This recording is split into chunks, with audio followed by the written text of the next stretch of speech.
Lucy y Sal, he dicho en otros videos los estragos de lo que está haciendo hoy la ideología de género y el impulso que la globalización está teniendo perdón, los organismos internacionales que están teniendo para de manera brutal, alevosa, grosera, incidir en las mentes de los que hoy se encuentran involucrados en este proyecto. He dicho las estrategias económicas, he hablado cómo eso va a impactar en la repoblación de las sociedades, la reestructuración de los modelos eh, poblacionales y cómo van a intervenir muchas industrias que están esperando simplemente el momento para poder tener su situación estelar, como ocurrió con la pandemia. Antes de la pandemia nadie hubiera pensado que un cubrebocas iba a costar 50, 60 pesos. Ahorita que se está acabando la idea de la pandemia, no la enfermedad, los cubrebocas pues a los que se les quedaron, obviamente ya es algo que tienen que vender rápidamente, es una cuestión de oferta y demanda y especulación. Pero quisiera hablar en términos mucho más pragmáticos, y si es posible el concepto praxiológicos, sobre lo que las economías discuten por encima de las cosas que se deberían discutir por dentro, como la ideología de género. En vista que los países en América Latina, y me quiero centrar desde México hasta la Tierra del Fuego, hemos vivido un atraso histórico que obviamente le debemos a la conquista, porque fuimos precisamente sometidos a explotación, no fuimos países que fueron pensados para el desarrollo, el crecimiento, para la conformación de un nuevo mundo. Simplemente fue una idea de a ver qué saco, a ver qué consigo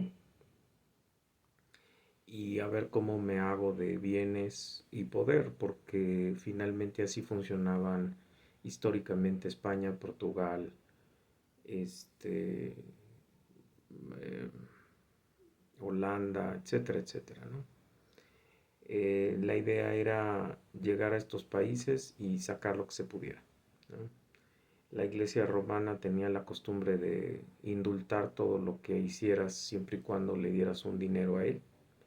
Entonces tenías el perdón por haber matado, violado, asesinado, destruido poblaciones enteras en el mundo. Simplemente tenías que decir que al final, como hacen hoy los narcotraficantes, ibas a poner una iglesia, ibas a rezarle a Dios y se pagaban tus pecados mediante las indulgencias, que fue una de las cosas que cuestionó el protestantismo. Esta razón histórica la arrastramos después cuando terminaron todas nuestras revoluciones de independencia, que prácticamente fueron en el siglo XVII, es decir, en 1800, prácticamente toda América Latina entró en procesos en mayor o menor medida de su independencia, principalmente desarrollado por los masones.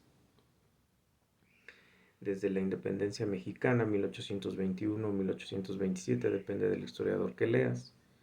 La historia de Simón Bolívar, José Sucre, en el sur, la eh, liberación de Panamá a través del país ficticio llamado Panamá, creado por los Estados Unidos para poder acabar de abrir lo que no había podido terminar años de intentos, que era el Canal de Panamá.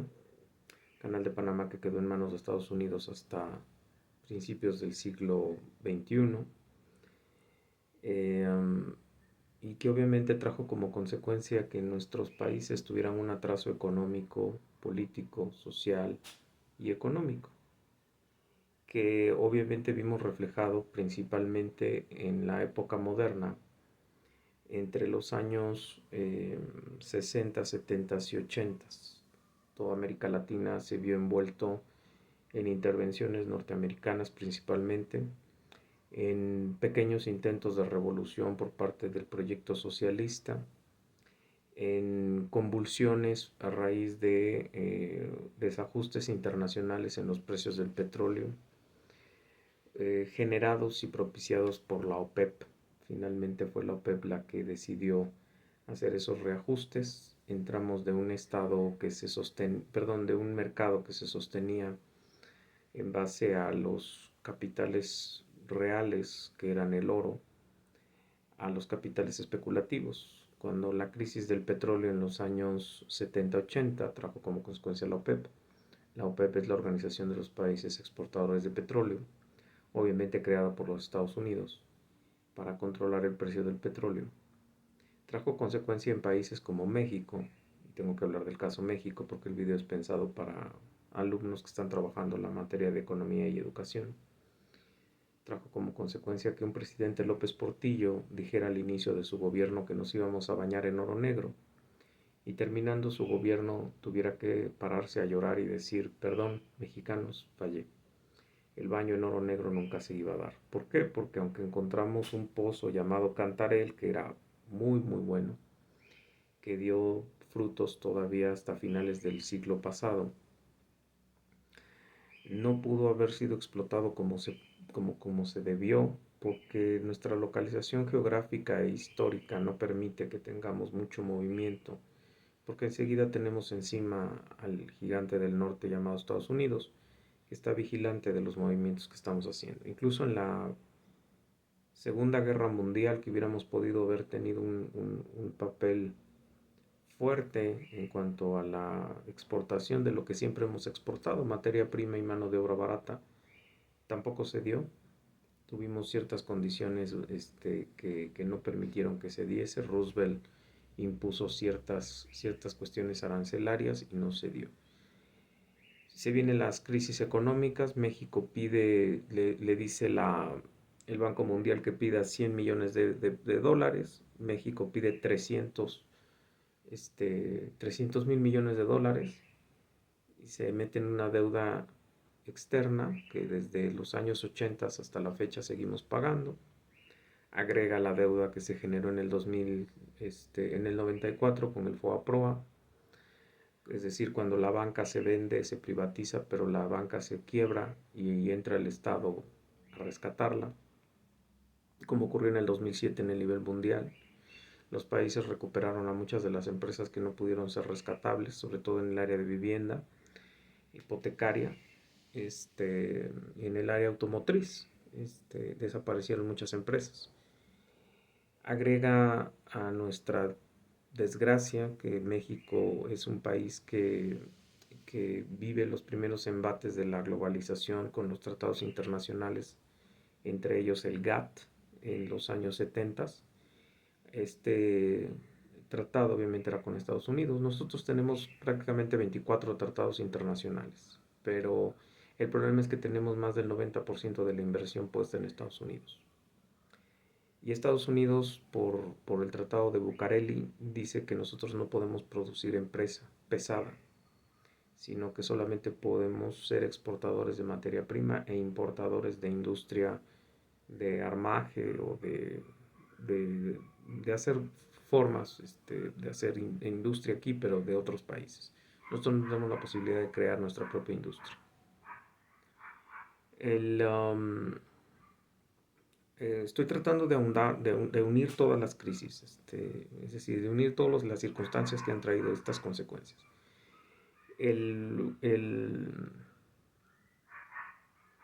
La idea del centralismo, la idea del proteccionismo, que también fueron cosas que se dieron en México y en América Latina. México con Lázaro Cárdenas del Río, con su idea proteccionista, que era este híbrido del capitalismo y el socialismo. Esta idea del centralismo, cuando se genera en México el famoso Distrito Federal, que era donde se encontraban los tres poderes del Estado, y de aquí se distribuían a todas las entidades federativas tanto los dineros como las instrucciones, como las formas en las cuales se debía dirigir toda la nación. La creación de las zonas económicas, que habla de la disparidad entre una zona y otra, que según los economistas de aquellos tiempos, 70s, 80s, no, 60s, 70s, perdón, dijeron que cada zona económica tenía ciertos niveles de recuperación económica a partir del centro. dependiendo de su capacidad de producción. Entonces, por ejemplo, eh, Monterrey y toda esta zona, Guadalajara y toda esta zona, México y toda esta zona, pues eran los más beneficiados porque fue donde se dio una inyección a la industria. Sin embargo, nosotros somos un país que vive del campo, que ha vivido del campo y del petróleo. Y sin embargo, las zonas que tienen estas industrias han sido las menos favorecidas en salarios, en beneficios de urbanización, en beneficios de instituciones del Estado cuando era Estado benefactor. En el 97 se da la federalización. ¿Qué significa la federalización? Se supone que se le da autonomía a cada uno de los estados para decidir ellos en sus partidas presupuestales y en sus manejos de sus dineros y en sus manejos educativos y en sus manejos legales y demás, pero es una falsedad porque el dinero sigue llegando a las arcas de la Ciudad de México, ahora llamada Ciudad de México, y de aquí se viene a repartir a cada estado. Incluso cuando Andrés Manuel López Obrador, en otra de sus tantas estrategias absurdas y populistas, dijo que se unificaba el salario mínimo, pues obviamente hay lugares en la República Mexicana en donde no se puede sostener la igualdad de salario mínimo y por lo tanto hubo quiebras de empresas, ¿no? Porque además el señor, como es un socialista a ultranza, eh, reventó el aeropuerto de la Ciudad de México, fuente de ingresos que iba a traer por más de 70, 80 años a México fuertes divisas de ingreso formal e informal. Pero bueno, el señor hizo esa puntada, después hizo lo que Pablo Escobar Gaviria, nada más limpió un poco de llano y dijo que había 3 pistas que llama él, o 4 pistas que llama el Aeropuerto Internacional de México, al lado de una zona militar. Única tontería que se le ocurre a un presidente pegar a un aeropuerto militar al lado de un aeropuerto civil. Nadie utiliza ese aeropuerto. Además no tiene la infraestructura ni el alcance que tenía el proyecto del Aeropuerto Internacional de la Ciudad de México. No tiene hotelería, no tiene accesos, no tiene fuentes para fluir todas las descargas y todas las cuestiones de gestoría, de comunicación y de enlace que requiere un aeropuerto internacional. Entonces, es un otro fracaso más del nuevo gobierno, pero bueno, ahí estamos con la 4T. La idea del centralismo. La otra es que tuvimos un proceso entre los 50, 60 en que sí había una vinculación aritmética y no geométrica entre la bolsa de trabajo y los creadores de cuadros, que eran las instituciones de educación superior. Esto se rompe en los años 60 porque la explosión demográfica tuvo un crecimiento exponencial fuerte, porque teníamos la cultura de la natalidad de la posrevolución, donde se tenían 12 hijos, porque se esperaba que solo quedara uno vivo, 2 vivos. Tu esperanza de vida no llegaba a los 40, 50 años, y de repente resulta que vas a vivir hasta 70, 80 años, y de repente resulta que ya no te mueres de una diarrea, de una enfermedad común.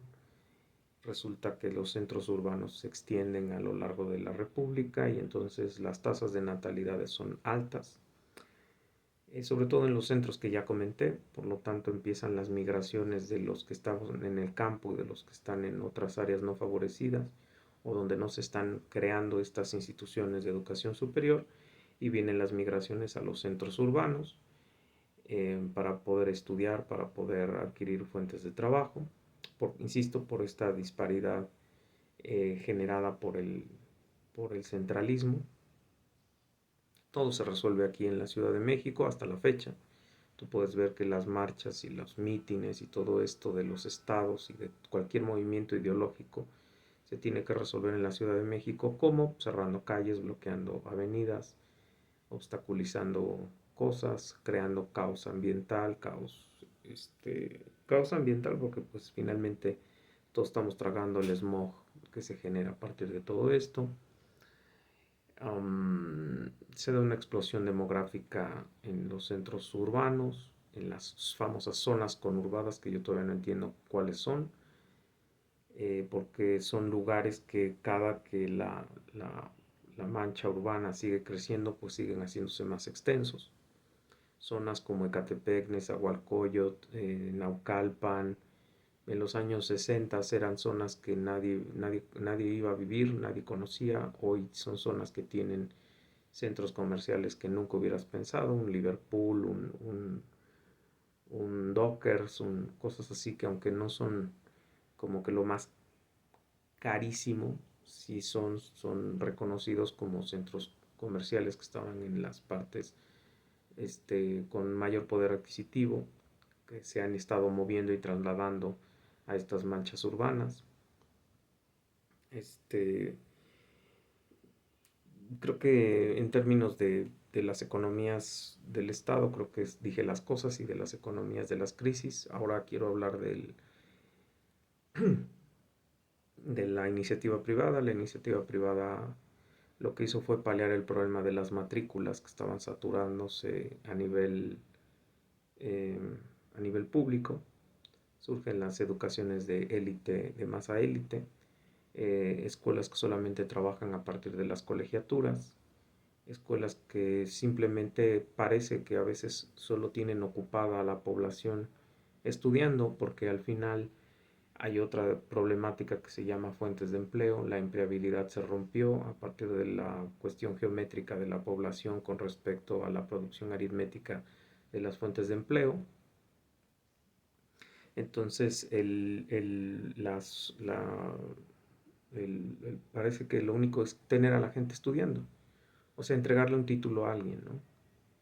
En realidad, no, vamos, muchos de ellos van a terminar en el comercio informal, que ese es otro fenómeno social que tenemos en México desde el tiempo de los aztecas. La famosa Merced fue un centro de tianguis. Hoy, desgraciadamente, la mayoría de los procesos se dan fuera de la formalidad, incluso los que se deberían de dar en la formalidad. Las escuelas, los centros educativos buscan las maneras en las cuales desviarse las atenciones de las instituciones que legislan el buen servicio, aunque hay instituciones como la Federación de Instituciones Mexicanas para la Educación Superior, la FIMPES, que habla de las escuelas que son de calidad y las que no. Instituciones como la UNAM también hacen algún seguimiento de qué es escuela particular y qué no es escuela particular. Eh, no, Estas instituciones, insisto, parece que están como que cubriendo más que una masa de personas que van a poderse ocupar. Es más bien como que tenlos haciendo algo, porque si no, pues te pueden organizar una revolución, ¿no? Entonces ellos tienen que sentir que su título les va a servir para algo. No hay una relación entre la empresa y la, y la, y las escuelas, ni las privadas ni las públicas. Las escuelas públicas han perdido su papel de recuperadores del sentido de la nación, del sentido de la historia, del orgullo del país, del sentido del mantenernos como mexicanos, de sostenernos como nación. Eh, las instituciones, perdón, la empresa no le va y le pregunta a la escuela qué necesita, no le dice qué es lo que necesita. La escuela no va y le pregunta a la empresa qué es lo que necesita.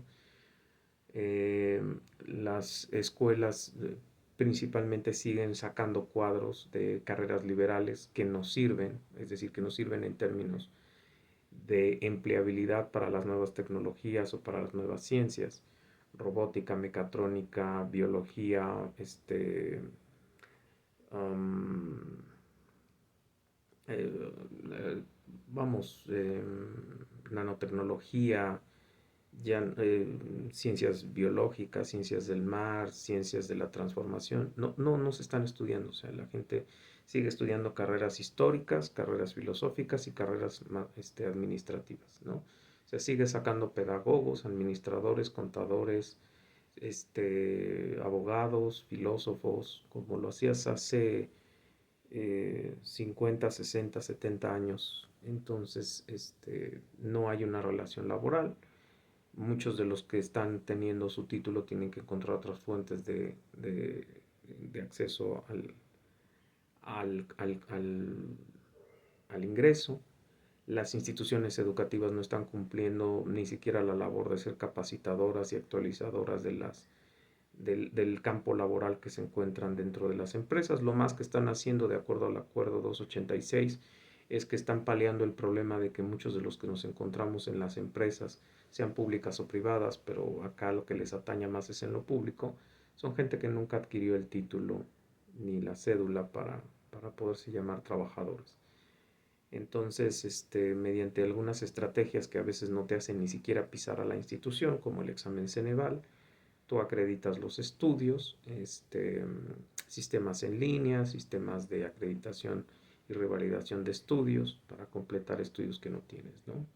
Los posgrados de igual manera siguen siendo posgrados que no encuentran una vinculación entre ciencia y tecnología, siguen produciendo posgrados liberales, vuelvo a insistir, psicólogos, abogados, administradores, pero con PHs en las mismas áreas, pedagogos, educadores, filósofos, pero nada que tenga que ver con una praxis económico-social, que significaría que hubiese una retribución práctica de la producción en las áreas que de verdad producen dinero, que es no estar alimentando burocracias. O sea, o sea, las burocracias es el peor mal que tenemos en México. Prueba de ello es el sistema educativo mexicano a nivel básico. El sistema educativo a nivel básico es de los que más se les invierte en América Latina y es de los que lo único en lo que se invierte es en burocracias, o sea, pagar sueldos, pagar prestaciones. No se está invirtiendo ni en capacitación, ni en innovación, ni en nuevas tecnologías, ni en infraestructura. Se pagan sueldos para que los maestros no dejen de votar por el partido que se encuentra en el poder y se les siguen dando facilidades con los cuales ellos no tienen que demostrar sus conocimientos, simplemente tienen que saber que el día de las urnas tienen que votar por el partido que está en el poder. La inversión en México y en América Latina es al revés, la pirámide es básicas y le siguen apostando a lo básico cuando en realidad la retribución directa por cuestiones laborales y por cuestiones legales que existen en México y en América Latina sobre el trabajo, la retribución a corto plazo podría ser en el nivel, en las IES, en las instituciones de educación superior, pero siempre que éstas tuvieran una vinculación directa con la iniciativa privada y esa iniciativa privada estuviera acogiendo a los empleados que estén egresando, ¿no? Pero vuelvo a repetir, tenemos estas carreras liberales. Otro de los problemas es que desgraciadamente en países como en México no existen las garantías, como lo vimos con Obrador, como lo vemos más dramáticamente en Nicaragua o en Venezuela. No existen y no han existido, o sea, no es Obradores, no han existido históricamente garantías, número uno, de que lo que se invierte en México se quede en México.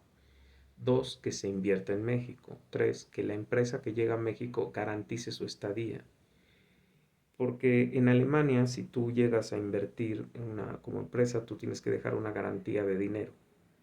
Y ese dinero se queda si tú quiebras tu empresa o te vas, ¿no? Y estoy hablando del mercado común europeo. Entonces, aquí en México no hay nada de eso. Tú puedes meter hoy una empresa, echarla a andar súper fuerte, poner todo lo que tú quieras, ganar en 5 años buen dinero, hacer algunas estrategias y después decir mañana quebré. Ni siquiera haces la quiebra técnica famosa que existe en Hacienda, que es darte un tiempo para una posible recuperación o rescate, sino simplemente dices me quiebro, te desapareces y todos tus empleados y toda tu infraestructura y todo se queda tirado a la basura, ¿no? Es eso, además de toda la burocracia que existe para poner una empresa en México, es terrible. Además de que la empresa mexicana depende del partido que esté en el poder. Desgraciadamente, hoy tenemos un partido que no está posibilitando el desarrollo de la empresa. No tenemos, por lo tanto, necesidad de nuevas carreras porque las nuevas carreras no están teniendo los empleados, o sea, no requieren los empleados. Se dio una situación muy complicada en el gobierno de, de Vicente Fox. Vino IBM, no es cierto, vino hoy Intel Pentium, vino a poner una empresa en México. Intel Pentium terminó de echarla a andar, la sacó adelante y dijo, bueno, ahora sí que vengan tus programadores para Intel. El problema es que no teníamos una carrera de programación para Intel Pentium. Entonces, ¿qué hizo Intel Pentium? Se fue a Brasil. Entonces ahora tú compras las computadoras de Brasil porque Intel Pentium no pudo trabajar en México porque no habían carreras de Intel Pentium. Este, Nuestras condiciones laborales nunca han podido, perdón, nuestras condiciones legales con respecto al trabajo nunca han permitido que se vea una recuperación ni en el nivel básico ni en el nivel medio superior tan radical como lo que se espera. Por ejemplo, hubo un tiempo en el que se crearon las secundarias técnicas y que las secundarias técnicas iban a permitir a los jóvenes trabajar. El problema es que hay leyes laborales que te prohíben que un joven de 12, 13 años, 15 años trabaje. Por otra parte, terminabas las carreras técnicas en los famosos CONALEPs y te insertaste por un tiempo en el trabajo, pero entra OCDE y nos dice que hay que hacer que esos técnicos con bachillerato se vuelvan por lo menos licenciados y entonces hay que romper con la lógica de la carrera terminal a nivel bachillerato y hay que crear la continuidad, ¿no? Entonces ahora el alumno termina su bachillerato tecnológico, pero tiene que estudiar una licenciatura porque las empresas le están exigiendo por política que tenga una licenciatura. Otro problema, los certificados, los diplomas, los títulos, los grados y demás no garantizan que la persona tenga las competencias, las capacidades, las destrezas y las habilidades, porque no hay una relación entre la empresa y el sector público o privado, ¿no? ¿Qué implica? Bueno, pues necesitamos mayor comunicabilidad entre el sector público y privado, deberíamos de tener una mayor certeza por parte del gobierno de que hay seguridad para que las empresas puedan quedarse, porque, insisto, el mensaje equivocado que manda el gobierno de Andrés Manuel López Obrador en su primer año de gobierno es no inviertas en México, porque si al señor le viene un problema prostático o el señor tiene algún problema geriátrico, el señor va a quitar las empresas y las va a reventar porque al señor no le gustaron, porque el señor dice que eso no va con la 4T y reventó 300,000 millones de pesos que se iban a invertir en México para desarrollar no nada más el aeropuerto, que te quede claro por si fuiste obtuso de vista y votaste y todavía celebraste que hiciera esa estupidez. Eran empresas que tenían que ver con hotelería, tenían que ver con medios de transporte, tenían que ver con combustibles, tenían que ver con espectáculos, tenían que ver con distribución de productos que por logística quedaban más cerca de los Pacífico y del Golfo. Por logística teníamos las carreteras y las infraestructuras necesarias para hacer transportación a lugares cercanos y demás. El señor lo que hizo con eso, bueno, insisto, fue quebrar más de 70 años de crecimiento industrial para posiblemente tus hijos y tus nietos.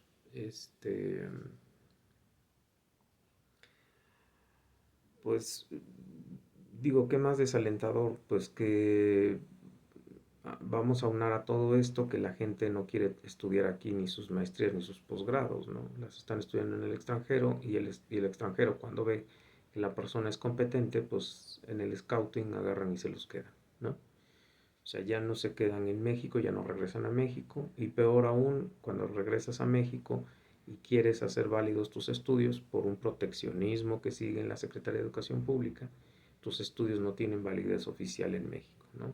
Un posgrado, un doctorado, por ejemplo, en Yale, Oxford, Harvard,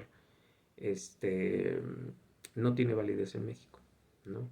¿Por qué? Porque supuestamente son estudios que no están con las condiciones nacionales necesarias para ser adoptados, ¿no? Déjame cerrar con algo todavía más deprimente.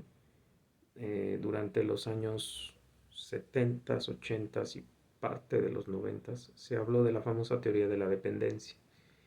¿En qué consiste la teoría de la dependencia? Muy fácil. Nosotros lo que hacíamos y seguimos haciendo es traer las tecnologías que se hacen en otros lugares, desarmarlas, eso es lo que le llaman ahora elegantemente ingeniería inversa, desarmarlas, ver cómo funcionan, ver si nosotros podemos generar aquí alguna armadora para poderlas producir, para poderlas trabajar, dar mano de obra que obviamente cobra mucho menos, igual que China.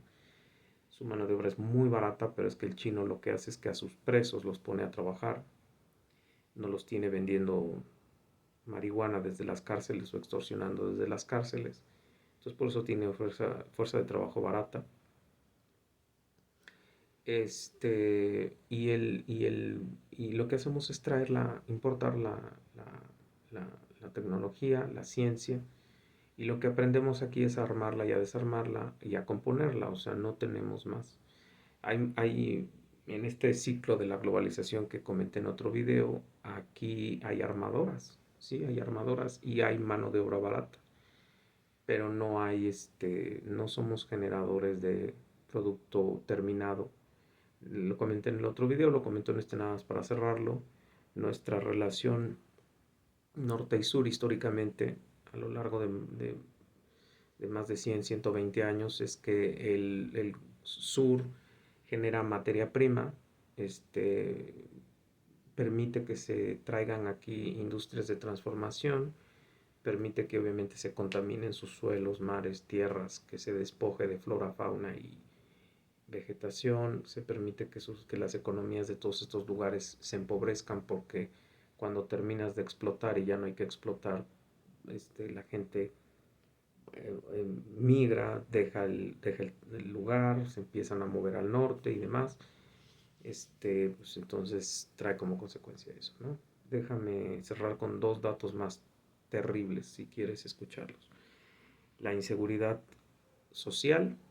La inseguridad social es otro factor que tendríamos que tener en cuenta, que en México es peligroso tener inversiones como extranjeros. Si no, pregúntale a la familia de melonitas que incineraron en una camioneta por un dato que puedes encontrar. No es seguro invertir en México. Hay riesgos muy grandes de ser un ciudadano mexicano, no solo en las zonas famosas de alto riesgo como Ecatepec, sino que en realidad en México hay como que una alerta mundial de mejor no inviertas ahí, o sea, no te metes en problemas, ¿no? Gracias a que se liberalizó el narcotráfico con el gobierno de Felipe Calderón, con los famosos Zetas, con todo lo que ocurrió, bueno, desde Vicente Fox, Calderón y todo este rollo, ya no hubo un control por parte del Estado de las plazas de venta y demás, sino les dijeron, a ver, cada quien hágase pelotas,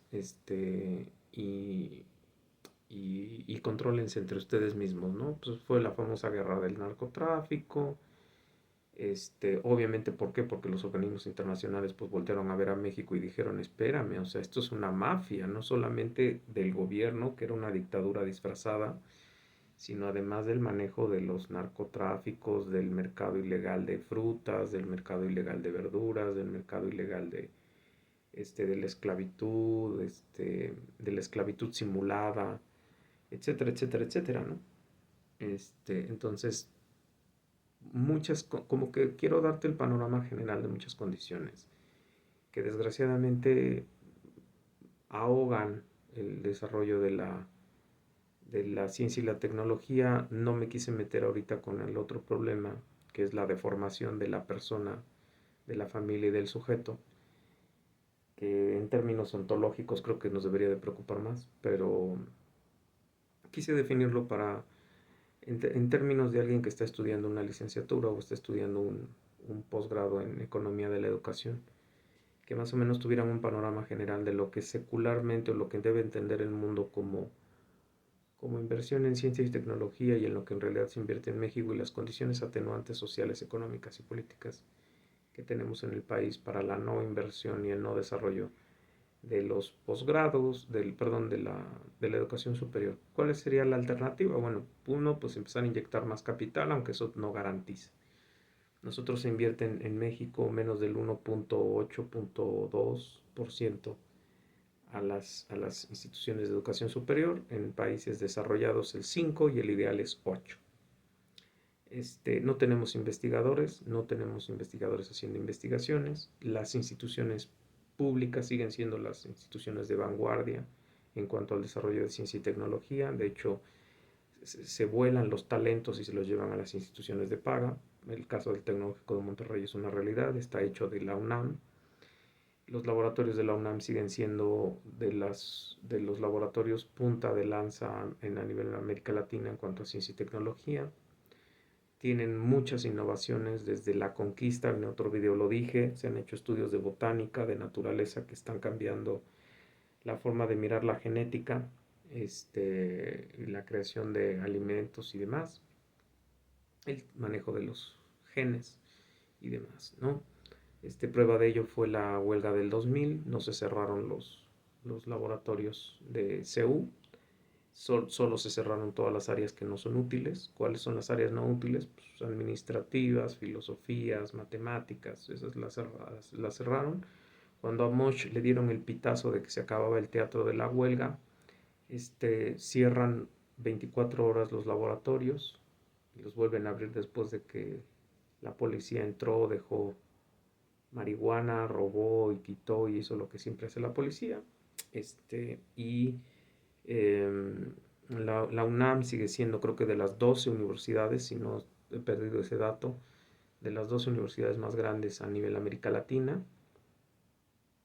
¿No es cierto? Sí, de las 12 y creo que de las 18 o 20 a nivel mundial, ¿no? O sea, todavía sigue siendo un centro de estudios que merece la buena opinión de los intelectuales. De hecho, yo tuve el gusto de trabajar para una editorial ecuatoriana que vino buscando gente egresada de la UNAM, con tesis y con publicaciones, pero que fuéramos universitarios. Entonces yo tuve el gusto de trabajar para esa editorial, por eso, porque querían universitarios o gente egresada de la UNAM,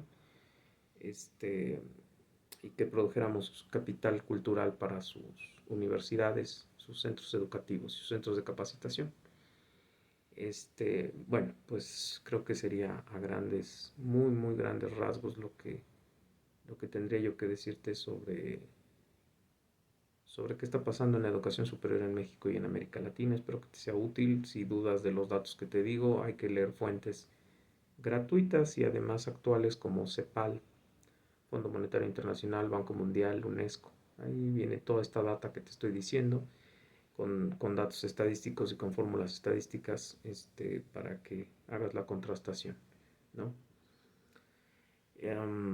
Espero que te sea útil, Luz y Sal.